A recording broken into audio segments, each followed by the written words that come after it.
అడుగు పక్క కొట్టుంటే నీ తల పగిలిపోయిండేది. చావు ఒక అడుగు దూరంలో మిస్ అయింది. బతికిపో. రీడ్ పూర్తయ్యే వరకు మూసుకొని మూల కూర్చుంటే నువ్వు సేఫ్. ఓకే?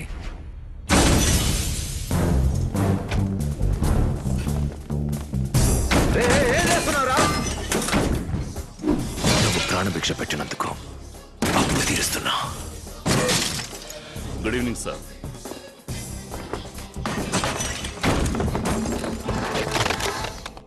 మిమ్మల్ని విచారణకు పిలుస్తాను అనుకోలేదు సార్. అరెస్ట్ అని క్లుప్తంగా చెప్పండి. ఉండండి, రాజీనామా ఢిల్లీకి పంపిస్తున్నాను. నువ్వు వెతికేది ఏది ఇక్కడ లేదు. అలాగా? థ్యాంక్స్. ఓ పై అధికారి సపోర్ట్ లేకుండా వాళ్ళ వల్ల సాధ్యం కాదని నేను అప్పుడే అనుకున్నాను. మీరేంటి సార్ వాళ్ళతో? 41 సంవత్సరాలుగా సిబిఐలో ఉండి ఏం సాధించావా అన్న కోపం. Bank fraud, stamp paper fraud, stock exchange fraud, foreign currency fraud తో మొదలుపెట్టి మన దేశంలో ఎగుమతులు దిగుమతులు జరిపే బిజినెస్ మ్యాన్ అధికార బృందం ఫ్రాడ్ వరకు అంతమంది మీద కేసులు పెట్టా. వీళ్ళంతా గవర్నమెంట్ ను మోసం చేసి 5-10 సంపాదించిన వాళ్ళు కాదు. 1000 కోట్లు, 5000 కోట్లు. ఇంతవరకు ఒక్కడి దగ్గర నుంచి ఒక్క రూపాయి కూడా పట్టుకోలేకపోయాం. మన దేశంలో సిస్టమ్ నిందితులకే అనుకూలంగా ఉంది. కేసు నడుస్తూనే ఉంది. ఇట్లా ఇండియాలో ఒక సంవత్సరానికి ఎకనామిక్ అఫెన్సెస్ ద్వారా చేరే డబ్బు మాత్రం 1,20,000 కోట్లు.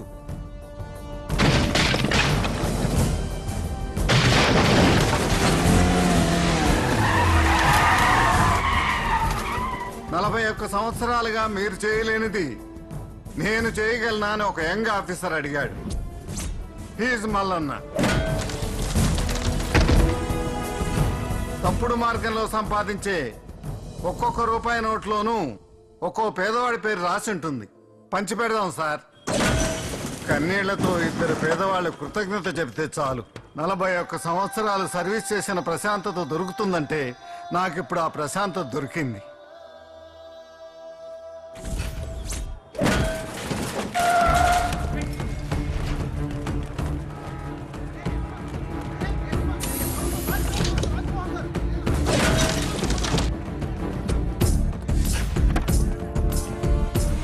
అరే పోండి పోండి పోండి. కొందరు పిచ్చెక్కిన గవర్నమెంట్ ఆఫీసర్లకి ధనవంతులు అంటేనే పడకుండా ఉంది. కరెక్షన్. నీలా గోల్మాల్ చేసి కోట్లు కూడా పెట్టుకొని కుప్పిగంతులేసే ధనవంతులు అని చెప్పు.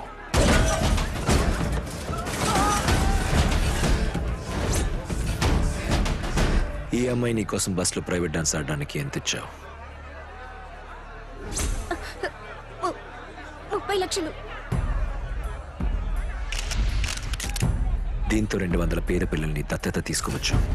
లేదా నీ కంపెనీ చుట్టూ ఉన్న 2-3 గ్రామాల్ని దత్తత తీసుకోవచ్చు. కష్టం అనుకుంటే నువ్వు ఉండే వీధినైనా దత్తత తీసుకోవచ్చు. అదీ కాదంటే నీ కింద పనిచేసే 2 కుటుంబాలనైనా దత్తత తీసుకోవచ్చు. ఆ విధంగా ఆలోచించుంటే మన దేశంలో సంపాదించిన దాన్ని విదేశాల్లో సంపాదించినట్టు లెక్క చూపించి ఇంత డబ్బుని విదేశీ బ్యాంకుల్లో దాచిపెట్టాలనిపించదు. రాజకీయ నాయకుళ్ళ మాట్లాడకు. ఆధారాలతో నిరూపించు. ఇక్కడే ఇప్పుడే వీళ్ళ ముందరే ఊరేసుకుంటాను. ఉరి వేసుకుని చావు.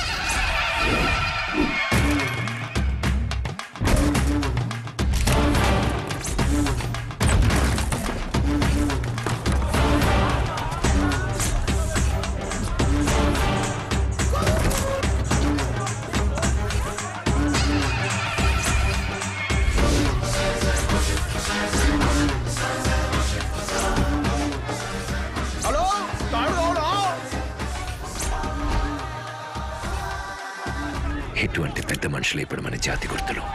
అక్రమ మార్గంలో సంపాదించిన రాజకీయ నాయకులు, అధికారులు, కిడ్నాపర్లు అనబడే వీళ్ళలాంటి అమాయకపు ఇండియన్లు స్విస్ బ్యాంక్ లో దాచిన డబ్బు మాత్రం 65 లక్షల కోట్లని ఒక ప్రకటన చెబుతోంది.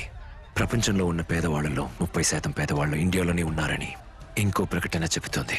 ఈ 2 జరుగుతున్నది ఇండియాలోనే. తెల్లదొరల దగ్గర తీసుకున్నది కాదు స్వతంత్రం. ఇటువంటి వాళ్ళు విదేశీ బ్యాంక్ లో దాచించిన ఇండియా డబ్బు ఎప్పుడు ఇండియాకి తిరిగి వస్తుందో అప్పుడే నిజమైన స్వాతంత్రం. అది జరిగే రోజు ఇండియాకున్న అప్పులన్నీ తీర్చి దేశంలో ఉన్న ఒక్కో కుటుంబానికి 1 లక్ష పంచివ్వచ్చు. ఆ రోజు వచ్చే వరకు వీడిలాగా ఫ్రాడ్ చేసి డబ్బు దాచేవాడు దాస్తూనే ఉంటాడు. పేదవాడు ఇంకా పేదవాడు అవుతూనే ఉంటాడు.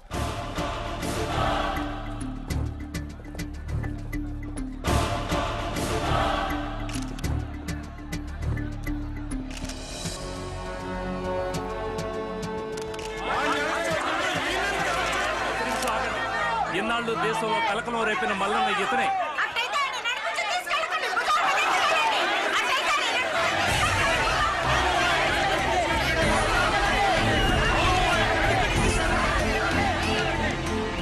మోసం చేసి సంపాదించిన డబ్బుని పంచిపెట్టినందుకే దేవుణ్ణని పొగుడుతున్నారు. ఉన్నవాళ్ళు పెద్ద మనసుతో ముందుకొచ్చి లేని వాళ్ళకి సహాయం చేస్తే అదే నిజమైన దైవగుణమని తెలియజెప్పాలనుకున్నాను. మల్లన్నగా నటించాను. ప్రజల నమ్మకాన్ని ఉపయోగించుకున్నాను. నా భర్త ఆపరేషన్కి సహాయం చేసింది మల్లన్నేనండి. కానీ ఈ మల్లన్న కాదండి, నేను మొక్కే ఆ దేవుడు మల్లన్న.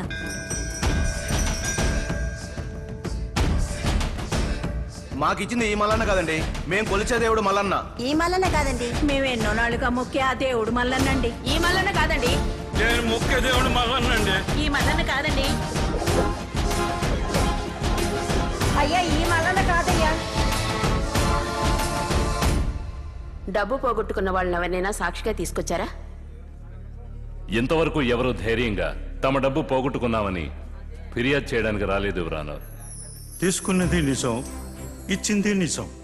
ఇచ్చిందంతా ఎక్కడి నుంచి తీసుకోబడ్డదన్న విషయం మాత్రం ఈ కోర్టు గ్రహించింది. ఆర్థిక నేరాలు చేసిన వాళ్ళ దగ్గర నుంచి డబ్బు రాబట్టి ప్రభుత్వానికి అప్పచెప్పాల్సిన బాధ్యతను ఒక సిబిఐ అధికారి సూటిగా ప్రజలకే ఇవ్వడం చట్ట ప్రకారం నేరమే అయినప్పటికీ దాన్ని నిరూపించడానికి సరైన ఆధారాలు లేవు. నైతిక దృష్టితో చూసి అతని ఇకపై ఈ రాష్ట్రంలో పనిచేయడం నిషేధించి వేరే రాష్ట్రానికి బదిలీ చేయవలసిందిగా సంబంధించిన శాఖని ఈ కోర్టు ఆదేశించడమైనది.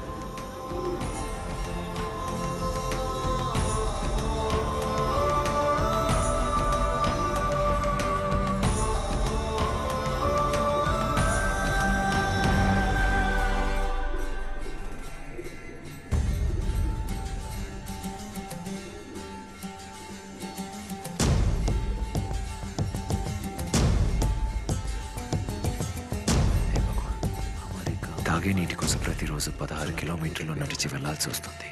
మా కష్టాలని కడతీర్చు దేవుడా, నువ్వు తప్ప మాకు దిక్కెవరు?